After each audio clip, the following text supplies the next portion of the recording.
Incremental greetings. Let's continue the Supermemo course, the Pleasurable expansion.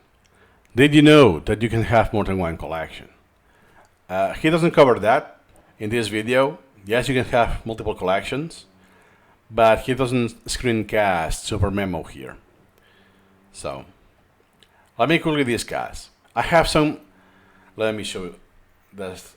Even if we haven't tackled the stats, and we won, by the way, in this course, I want to show you something. Do you see these huge ups and downs? It's because, you know what?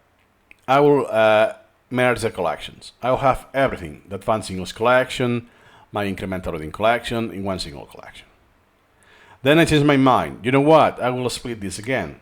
And boop! Then some months ago, I changed my mind again, and I merged it.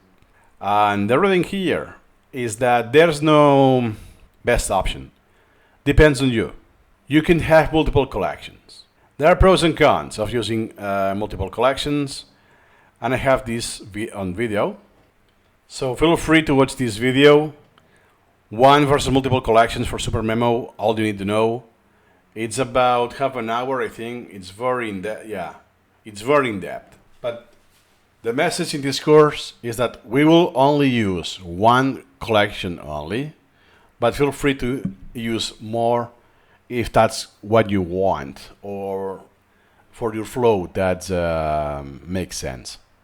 My suggestion, keep just one for now. So now, personally, I only use one collection, but that's because my flow has changed. I no longer do language learning in Supermemo, for instance. That doesn't mean that before I was wrong. It's that I had a different flow, different requirements.